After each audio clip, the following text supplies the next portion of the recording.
साहस सामने आया है। पाकिस्तान की सेना ने एक बार फिर एलओसी पर संघर्ष विराम का उल्लंघन किया है। सीमा पार से एक बार फिर से सीज फायर टूटा है। पाकिस्तानी सैनिकों ने भारतीय चौकियों पर छोटे हथियारों और मोर्टार से फायरिंग की। भारतीय सेना ने भी इस कार्रवाई का मुंह तोड़ जवाब दिया है। गौरतलब है, अप्रैल के आखिर में पाकिस्तान से आए आतंकवादियों ने वेस्टर्न वैली में 26 लोगों की हत्या की थी। इसके बाद भारत ने ऑपरेशन सिंदूर और फिर ऑपरेशन महादेव से बदला लिया था। 10 मई को दोनों देशों के बीच तनाव के बाद सीजफायर पर सहमति बनी। इसके बाद से बॉर्डर पर कोई उकसावे वाली कार्रवाई सामने नहीं आई। अब फिर से पाकिस्तान ने दुस्साहस किया है। पाकिस्तान की तरफ से फायरिंग के बाद एलओसी पर भारतीय सेनाएं पूरी तरह से अलर्ट है। तो वहीं अब पाकिस्तान को एक बार फिर से करारा जवाब मिलेगा। अब यह करारा जवाब किस रूप में होगा, इसे लेकर चर्चा चारों ओर शुरू हो गई है। तो ये पाकिस्तान है और पाकिस्तान है कि मानता नहीं है। जिस तरह की स्थितियां पाकिस्तान में अभी फिलहाल नज़र आ रही हैं, आप देखिए, एक तरफ वो अपनी आंतरिक लड़ाई भी लड़ रहा है और दूसरी तरफ उसका दुस्साहस ये है कि वो कोशिश करता है घुसपैठ करने की। हालांकि भारतीय सेना लगातार जवाब दे रही है। तो आपको बता दें कि जो एलओसी पर स्थिति है उसे कंट्रोल में करने के लिए लगातार भारतीय सेना की यहाँ पर मौजूदगी, और आपको बता दें कि एलओसी पर पाकिस्तान ने सीजफायर तोड़ा है। पाकिस्तानी सेना का दुस्साहस सामने आया है। सीमा पार से एक बार फिर से सीजफायर टूटा है और ये पाकिस्तान की फितरत भी है। पाकिस्तान ने संघर्ष विराम का उल्लंघन किया है। पाकिस्तान की सेना ने एलओसी पर संघर्ष विराम का उल्लंघन किया है। पाकिस्तानी सेना ने भारतीय सेना की चौकियों को निशाना बनाया है। पाक सैनिकों ने छोटे हथियारों से गोलियां चलाई है और मोर्टार दागे हैं। अब भारतीय सेना ने भी इसका मुंहतोड़ जवाब दिया है। अब आपको बता दें, पाक हरकत के जवाब में भारतीय सेना ने सख्त और माकूल कार्रवाई की। नियंत्रण रेखा के आसपास के इलाकों में तनाव की स्थिति बन गई है। किसी भी उकसावे का जवाब देने के लिए भारतीय जवान हमेशा तैयार हैं। भारत ने कहा कि किसी भी तरह की उकसावे वाली कार्रवाई को बर्दाश्त नहीं किया जाएगा।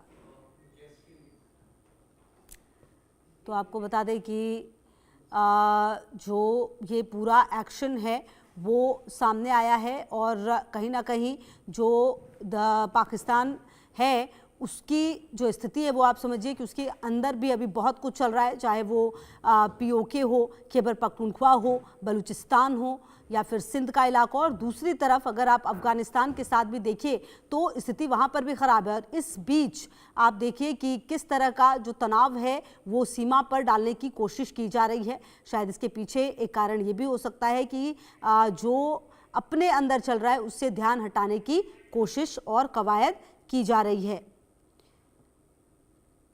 तो आपको बता दें कि जो स्थितियां हैं वो कहीं ना कहीं देखने को मिल रही हैं और ये आप समझिए कि जो एलओसी पर स्थिति फिलहाल बनी हुई है, लगातार भारतीय सेना यहाँ पर तैनात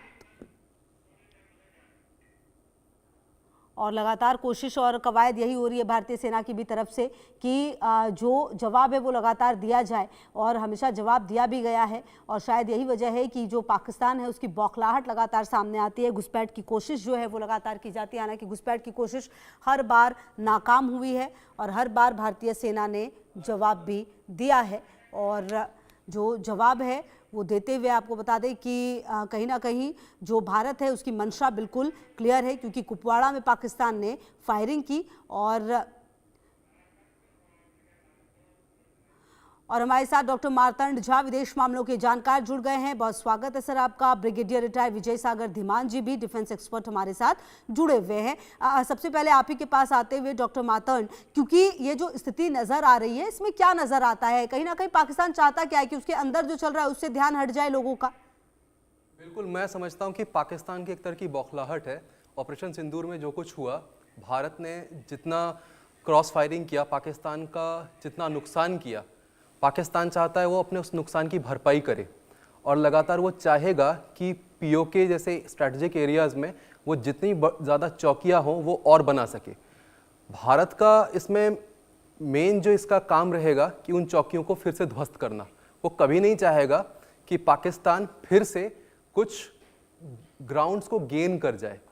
इंटरनेशनल सिक्योरिटी में एक बहुत बड़ा कंपोनेंट है कि जो दुश्मन है आपका उसको आप स्ट्रैटेजिक ग्राउंड गेन ना करने दें, खास करके तब जब आप जानते हैं कि उसकी मंशा सिर्फ आज से नहीं, कई सालों से, जब से पाकिस्तान का जन्म हुआ है तब से ठीक नहीं रहा है।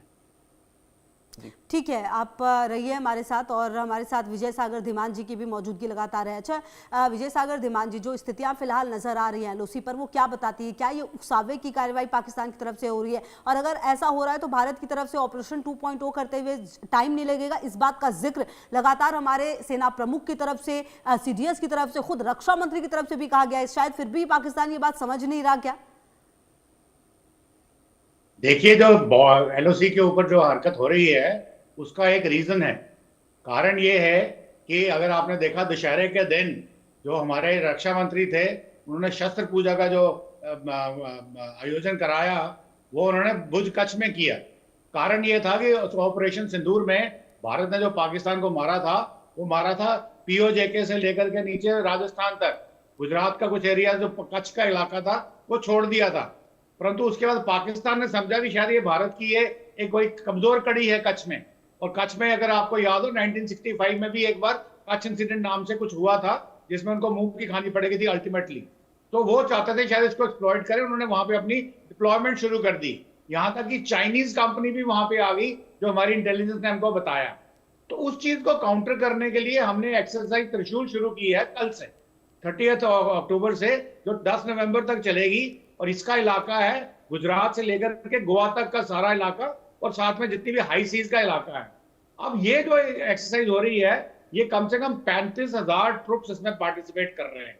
और ये एक्सरसाइज बेसिकली इसलिए है कि कल को अगर युद्ध होता है या कुछ ऐसी बात होती है, तो ये वाला जो सेक्टर है इसको भी हम मजबूत रखें। इसके साथ में एक एक्सरसाइज बे ऑफ बंगाल में भी चल रही है कि ढाका के पास अगर कोई कुछ होता है तो, परंतु that is a separate issue. तो इस चीज को देखते हुए पाकिस्तान की तरफ से गीदड़ भपकियां आनी शुरू हो गई है, डरना शुरू कर दिया है, एलओसी के ऊपर उन्होंने वायलेशन शुरू कर दी है, ये दिखाने के लिए कि हम तैयार हैं। परंतु सच्चाई ये है कि इस वक्त जो पाकिस्तानी आर्मी है, अगर मैं एक थोड़े निचले स्तर के शब्द का इस्तेमाल करूं, पाकिस्तानी आर्मी इस समय इस औकात में नहीं है कि भारत आर्मी को फेस कर सके। कारण उसका ये है कि आज वो लड़ रही है बलूचिस्तान में, बलूचिस्तान लिबरेशन आर्मी ने उनको नाको चने चबा के रखे हुए हैं। साथ ही में टीटीपी ने खैबर पख्तूनख्वा में उनकी पैंट तक उतरवा के उनके हाथ में दे दी हैं। साथ में गिलगित बल्टिस्तान में लोग सड़कों पे हैं, पीओजेके में लोग सड़कों पे हैं, सिंध के लोग एज इट इज उनसे खुश नहीं है, परंतु उनको रिपोर्ट नहीं किया जाता। तो इस हालत में जो पाकिस्तानी आर्मी की डिप्लॉयमेंट है वो इस वक्त इस हालत में नहीं है कि भारत के साथ मिल सके। और यही बात तो है ना विजय सागर धीमान जी, जो बात आप कह रहे हैं सर कि पाकिस्तान की क्या हालत है ये हम सब जानते हैं, क्योंकि पाकिस्तान की जो हालत है वो अफगानिस्तान बयां करता है, जो बलूचिस्तान में बलूच लड़ाके हैं वो बयां करते हैं। क्या आप देखिए हमने किस तरह से चौकियों, किस तरीके से उनके जो यूनिफॉर्म थे उसे जगह जगह दिखाया गया था पाकिस्तानी सेना के। तो कहीं ना कहीं पाकिस्तानी सेना की क्या स्थिति है उससे दुनिया वाकिफ हो रही है। आती हूँ सर आपके पास, हमारे सहयोगी अजय की भी मौजूदगी हमारे साथ है। अजय, जो स्थिति फिलहाल एलओसी पर नजर आ रही है उसको देखते हुए भारतीय सेना की तरफ से और क्या डेवलपमेंट है जो वहां नजर आ रही है आपको? देखिए, मैं आपको बताऊं कि अगर लाइन ऑफ कंट्रोल की अगर बात करें तो पिछले कुछ महीनों से ऑपरेशन सिंदूर के बाद से लगातार उसी तरीके से लगातार जो है वो सेना सतर्क है। हमने देखा पाकिस्तान की तरफ से घुसपैठ की कोशिश हुई, उसे नाकाम किया गया। पाकिस्तान की तरफ से ड्रोन भेजे गए, उन्हें मार गिराया गया, ड्रग्स वेपन भेजे गए, उनको वहीं पे नष्ट कर दिया गया। ये तमाम चीजें जो हो रही हैं ये बताती हैं कि सेना लगातार सतर्क है। 2 ऑपरेशन इस वक्त चल रहे हैं, एक ऑपरेशन सिंदूर जो जारी है और दूसरा ऑपरेशन सिंदूर जो हिंटरलैंड पे चल रहा है, जम्मू कश्मीर में मौजूद आतंकियों के सफाई के लिए। उसमें सुरक्षा बलों की लगातार कार्रवाइयां चल रही हैं, आतंकी मारे जा रहे हैं, जो छुपे हुए आतंकी हैं उनको मार गिराने के लिए कवायद तेज की गई है और आतंकी जंगल में दर दर भटक रहे हैं और देख रहे हैं कि अपनी जान बच सके। और वहीं अगर आपको बता दूं कि पाकिस्तान जो इस वक्त कर रहा है, जहां तक पाकिस्तान ये छुटमुट फायरिंग करने की कोशिश कर रहा है एलओसी पर, कभी फायरिंग करके कुपवाड़ा में सेना को निशाना बनाने की कोशिश करता है, कभी पुंछ में फायरिंग करता है, तो इसके पीछे की जो वजह है वो यही है कि पाकिस्तान सीधा जंग नहीं कर सकता। पाकिस्तान अगर सीधा जंग करने लायक होता तो आज सोचिए 61 को देखिए, 71 को देखिए, 99 को देखिए, ऑपरेशन सिंदूर को देखिए, आज तक तो कुछ नहीं कर पाया। पाकिस्तान को पता है एक प्रॉक्सी वॉर ही उसके पास ऐसा जरिया है जिसके जरिए वो विदेशों से पैसा लेगा, उस पैसे से पाकिस्तान की तरक्की या उसकी फाइनेंशियल कंडीशन सुधारने के बजाय यहाँ आतंकवाद को चलाता रहेगा, कश्मीर मुद्दे को लेकर वो चुनाव लड़ता रहेगा, मगर अब पाकिस्तान के पास बचा कुछ नहीं है, सिर्फ गीदड़ भपकियां देने के सिवाय कुछ नहीं। आज अमेरिका की शय पर पाकिस्तान अगर कुछ करने की सोच रहा है, उस पे भी पाकिस्तान को यह जरूर याद रखना होगा कि अमेरिका पाकिस्तान से कई मील दूर बैठा है, मगर भारत जिस जगह पे बैठा है, चाहे वो ये इलाका है जम्मू कश्मीर से सटा, पंजाब हिमाचल से सटा हुआ, गुजरात राजस्थान से सटा हुआ, या फिर दूसरी तरफ अगर आप देखें तो अफगानिस्तान का जो फ्रंट इस पर खुला हुआ है, ये पाकिस्तान के लिए बहुत बुरा होगा। जी ठीक है अजय, रहिए हमारे साथ, लगातार बातचीत होगी। फिलहाल शुक्रिया आपका इन तमाम जानकारियों के लिए, और हमारे तमाम गेस्ट भी हमारे साथ मौजूद हैं। और आपको बता दें कि डॉक्टर अमजद अयूब मिर्ज़ा भी अब हमारे साथ जुड़ गए, एक्टिविस्ट हैं पीओके से। तो डॉक्टर अमजद अयूब, जो ये स्थिति फिलहाल पाकिस्तान कर रहा है, आखिरकार क्यों? क्या प्रॉक्सी वॉर के अलावा पाकिस्तान के पास कोई ऑप्शन है? देखें, प्रॉक्सी वॉर के साथ साथ ये अपनी जो है ना अपनी बका की जंग भी लड़ रहे हैं, अपनी एग्जिस्टेंशियल वॉर भी लड़ रहे हैं, क्योंकि ये ऐसे एक मकाम पे आ गए हैं, ऐसी स्टेज पे आ गए हैं जहां अब इनके पास इसके अलावा और कोई रास्ता नहीं है कि ये जंग में छलांग मार दें, क्योंकि इनका अपना वजूद ख़तरे में पड़ गया है। आप देखें बलूचिस्तान में इनकी क्या हालत है, मतलब है कि बिल्कुल आउट ऑफ कंट्रोल है इनके बलूचिस्तान, रोज़ मर रहे हैं ये वहाँ पे। खैबर पख्तूनख्वा में जो है हालत आपके सामने है। पंजाब जो है वो इनके ख़िलाफ़ हो चुका है इमरान खान की वजह से। तो अब ये कैसे यूनाइट करें पूरी नेशन को, एक नेशनल उसके ऊपर जो है, नेशन तो है नहीं है लेकिन एक नेशनल कॉज के लिए जो है कैसे ये करें, उसके लिए ये इनके पास इसके सिवाय कोई चारा नहीं है कि दहशतगर्दी का ये एक झूठा ढोंग रचा के जंग करें। चाहे वो जंग इंडिया से कर लें, अफगानिस्तान से कर लें, किसी से कर लें, भले कर लें, ये इनका है। उसके साथ ये प्रॉक्सी भी हैं, तो वो दोनों काम इकट्ठे हो जाते हैं इनके। लेकिन ये है कि ये इस तरह चलेगा नहीं, और अब तो वाज़ेह हो चुका है कि अफ़गानिस्तान जो है वो भारत उसकी मदद के लिए आएगा, इसी तरह रूस आएगा, तो पाकिस्तान के लिए मुश्किलें बढ़ रही हैं। आप देख लेना कितना बड़ा डेडलॉक चल रहा है तुर्की में, कि कोई डील नहीं हो सकी, कोई मुज़ाकरात में कोई पेशरफ्त नहीं हो सकी, और उसके बजाय अब इन्होंने कहा जी 6 नवंबर को फिर बैठेंगे। तो ये तो वही हो गया, कमीशन पे कमीशन, कमीशन पे कमीशन वाली कहानी है। बैठेंगे तो देखी जाएगी। लेकिन ये मैं आपको बता दूं कि ये पहली दफ़ा अफ़गानिस्तान की हिस्ट्री में है कि अफ़गानिस्तान की जो जनता है वो एक हो गई है। वो चाहे वो कम्युनिस्ट हों, सोशलिस्ट हों, इस्लामिस्ट हों, डेमोक्रेट्स हों, तो और डॉक्टर अमजद अयूब, ये भी माना जाए कि ये शायद पाकिस्तान के लिए पहली बार होगा। अच्छा डॉक्टर मार्तंड झा, जो स्थितियां फिलहाल पाकिस्तान में नजर आ रही है उसके अंदर तो बहुत कुछ चल ही रहा है, लेकिन अगर आप पिछले कुछ समय से देखें तो कई जगहों पर जो चाहे वो बलूचिस्तान हो, खैबर पख्तूनख्वा हो, पीओके हो, सिंध हो, यहाँ पर एक्टिविटीज काफी ज्यादा बढ़ गई हैं। और ये बात पाकिस्तान को समझनी पड़ेगी, जो बात हमारे सहयोगी भी कह रहे थे, आप अमेरिका का सहारा लेकर कब तक चलेंगे, कब तक आखिरकार इस तरह की वॉर, जो प्रॉक्सी वॉर आप करते हैं उसको करते रहेंगे? पाकिस्तान अभी भी शीत युद्ध के ज़माने में जी रहा है। जहाँ तक मुझे लगता है, शीत युद्ध में जिस तरीके से अमेरिका ने अपना पैसा पाकिस्तान के अंदर पूरी तरह पंप किया और भारत के खिलाफ उस पैसे का पाकिस्तान ने ISI के थ्रू यूज़ किया, ये एक तरीके से पाकिस्तान को लगा ये जीवन पर्यंत चलता जाएगा। भारत की शक्ति शीत युद्ध के बाद, और अगर हम पिछले 35 सालों को देख लें, काफ़ी बढ़ी है।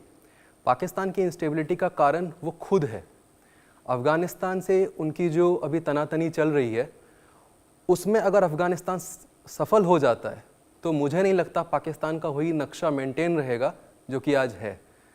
एक आइडिया है ग्रेटर अफ़गानिस्तान का, जिसमें अफ़गानी लोग बहुत सारे पाकिस्तान के एरियाज़ पर अपना क्लेम करते हैं। पाकिस्तान में एक और चीज़ है, वहाँ पर 8% से 10% लोगों के पास लगभग 90% प्रॉपर्टी है। ये जिस तरह की डिस्पैरिटी है पाकिस्तान की अपनी सोसाइटी में, ये उसके लिए खुद सबसे बड़ा खतरा है। पाकिस्तान के लिए दूसरे कोई खतरा हो या ना हो, वो खुद अपने लिए सबसे बड़ा खतरा है।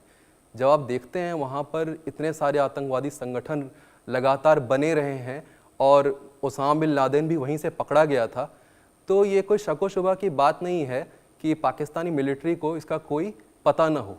यहाँ तक भी कहा जाता है कि पाकिस्तानी मिलिट्री के शह पर ही ये सब हो रहा है। सरकार तो अपने आप में वहाँ एक दिखावा है, मेन जो चीज है वो है पाकिस्तान की मिलिट्री। कुल मिलाकर ये कहा जा सकता है डॉक्टर मार्तंड झा, जो आप कह रहे हैं कि जो लोकतंत्र की बात लगातार की जाती है वो लोकतंत्र सिर्फ दिखावे के लिए ही है, और कहीं ना कहीं शायद वहां पर जो सेना, जो मुनीर हैं, जो कहते हैं वही होता है। अच्छा सर, अब मैं आपके पास आना चाहूंगी क्योंकि कहीं ना कहीं सर जो स्थिति नजर आ रही है विजय सागर धीमान जी, वो ऐसा लगता है कि पाकिस्तान विदेशों से पैसा लेता है, उस पैसे से अपने देश में आतंक को बढ़ावा देता है, और उसे जब जब समझ में आ जाता है कि अपने देश में स्थितियां बहुत ज्यादा खराब हो रही है, वो चाहता है कि एलओसी पर वो कुछ एक्टिविटी कर दे। देखिए, जहां तक पाकिस्तान की बात है, पाकिस्तान दुनिया भर में यह बता रहा है कि हम विक्टिम्स हैं टेररिज्म के, हम विक्टिम्स हैं इकोनॉमिक ऑपरेशन के, हमारी हालत खराब है, हमें फ्लोट रखिए क्योंकि हम न्यूक्लियर पावर हैं। ये उनका पंच लाइन है, और उसके लिए अमेरिका और चाइना उनके फेवर में आते हैं, या बाकी कंट्रीज भी थोड़ा बहुत के फेवर में आते हैं, उनको IMF के लोन्स वगैरह दिलवा देते हैं। परंतु अब दुनिया को भी समझ आ गया है कि जो लोन्स उनको दिए जाते हैं गरीबों के लिए, अपलिफ्टमेंट के लिए, अपना पॉवर्टी एलिवेशन के लिए, वो इस्तेमाल होते हैं टेररिस्ट के लिए। अभी FATF की भी वार्निंग आ गई है, IMF की भी वार्निंग आ चुकी है। और परंतु प्रॉब्लम ये है कि आपने बोला, आपके साथी ने भी बोला कि पाकिस्तान इतरा रहा है अमेरिका के जोश पे। मुझे ये बताइए, अमेरिका का जोश है क्या उनके पास? क्या अमेरिका उनके साथ आएगा भारत के अगेंस्ट जंग करने के लिए? सवाल ही पैदा नहीं होता। तो वो किस बात की कर रहे हैं? उनको सिर्फ लग रहा है कि जो उनकी पर्सनल बॉन्डिंग है ट्रंप के साथ, कि उनको पैसे मिल जाएंगे जो उनके पॉकेट में जाएंगे, या उनके लिए कुछ प्रॉपर्टीज बनेंगी अमेरिका में, एल्सवेयर, जो उनकी पोस्ट रिटायरमेंट में काम आएंगी, वही होगा। पाकिस्तान पर से को कुछ नहीं मिलेगा।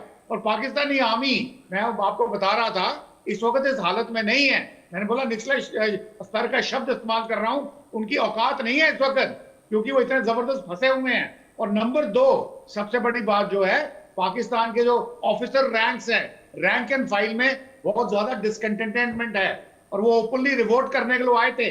उनको धमकी दी गई कि अगर आपने वो रिवोल्ट किया तो आपको अब मार्च कोर्ट मार्शल कर दिया जाएगा। ऐसे चलते समय जब रिफ्ट बन गई है मिडिल लोअर लेवल ऑफिसर में हायर लेवल के साथ, प्लस दी जॉनीज आपके सोल्जर्स के साथ, तो क्या लड़ाई लड़ेंगे? उसका हालत आपने देख ली है कि अफगानिस्तान बॉर्डर पे उनका क्या हाल है, पख्तूनख्वा में उनका क्या हाल है, बलोचिस्तान के आर्मी के सामने उनका क्या हाल है, POJK के सिविलियंस के सामने उनका क्या हाल है, बाल्टिस्तान गिलगित में क्या हाल है। तो इस सिचुएशन में ये जो हरकतें हो रही हैं लाइन ऑफ कंट्रोल के ऊपर, ये पहले भी थी, तो इसको मैं ज्यादा महत्व नहीं देना चाहता। भारतीय सेना इसके लिए बिल्कुल तैयार है, इनको निगेट कर सकती है और इनका जवाब भी देती है। इन्फिल्ट्रेशन अटेम्प्ट होते हैं, सारे के सारे पकड़े जाते हैं। उसके अलावा गोलाबारी करते हैं भारत के सिविलियन एरियाज के ऊपर, क्योंकि इतने ये कायर लोग हैं, इनको समझ में नहीं आता करना क्या है। तो उस सिचुएशन में ये जो कर रहे हैं इसका कोई मतलब नहीं है। तो पर उनको ये पता चल चुका है कि यदि उन्होंने कोई मेजर अटैक किया या कोई टेररिस्ट हमला हुआ, तो जो भारत का 2.0 होगा वो डिस्प्रपोर्शनेटली लार्ज होगा और पाकिस्तान को बर्बाद करके रख देगा। और अगर बाई चांस उन्होंने कभी न्यूक्लियर की बात करी, पहले तो अमेरिका उनको करने नहीं देगा, नंबर 2 अगर करी भी, तो मैं आपको यही याद दिलाता हूं कि आज से 26 साल पहले 99 में वाजपेयी जी को रात को बताया गया था ऑपरेशन पराक्रम के दौरान, कि आपको बताया गया था कि देखिए अमेरिका पाकिस्तानी आपके ऊपर अटैक करने वाले हैं। उन्होंने बोला मुझे तंग मत करो, सोने का टाइम हो गया है। हाँ। तो आप उनको ये बता दो, ये बात तो सही है। भारत के रक्षा मंत्री से लेकर तीनों सेना प्रमुख ने बार बार ये बात दोहराई है कि अब अगर पाकिस्तान इस तरह की हरकत की तो फिर उसे जवाब दिया जाएगा, और ये भारत न्यू नॉर्मल है भारत के लिए। ये बात तो खुद प्रधानमंत्री ने भी कही थी। अच्छा डॉक्टर अमजद अयूब मिर्जा, जो स्थितियां फिलहाल नजर आ रही है, क्या लगता है आने वाले समय में जो अंदर खाने जो चल रहा है पाकिस्तान के, वो कुछ बड़ा रूप ले सकती है क्या? मेरा ख्याल है कि इसमें अब खड़े होने की ताकत नहीं है। यही वजह है कि हम सुनते हैं ना कि एक म्यान में 2 तलवारें नहीं रह सकती। पाकिस्तान में इस वक्त एक म्यान में 2 तलवारें हैं। हाँ। शहबाज शरीफ और आसिम मुनीर दोनों एकजुट हुए हैं, क्योंकि सबकी बर्बादी हो रही है ना, सिविल हो मिलिट्री हो। Pakistan is going like down the drain, is going downwards. So इस वक्त पाकिस्तान में कुछ बड़ा होने की मुझे नहीं लगता। इन्होंने जिस तरह से तहरीक लब्बैक पाकिस्तान वालों के कत्लेआम किया है मुरीदके में, और उससे पहले इन्होंने जिस तरह डी चौक में पीटीआई के लोगों का कत्लेआम किया है, और जो पश्तूनख्वा में ये छोटे छोटे मासूम बच्चों को मार रहे हैं ड्रोन हमलों में, ये लोगों के घरों के ऊपर ड्रोन फेंक फेंक के औरतों को मार रहे हैं, प्रेग्नेंट औरतों को गोलियां मारी हैं इन्होंने, ये और मार रहे हैं। और इसी तरह से बलूचिस्तान में जो कुछ ये कर रहे हैं, सिंध में अभी इन्होंने एक वहाँ पे बहुत मशहूर स्टूडेंट लीडर हैं गनी चांडियो, उनको उठा लिया हॉस्पिटल, वो अपने बच्चे को लेके गए हैं उसका ट्रीटमेंट कराने के लिए, वो बीमार था बहुत, उसको हॉस्पिटल से उठा के ले गए, अगवा कर लिया सिक्योरिटी फोर्सेस ने, और वहाँ बड़े मुजाहरे हो रहे हैं।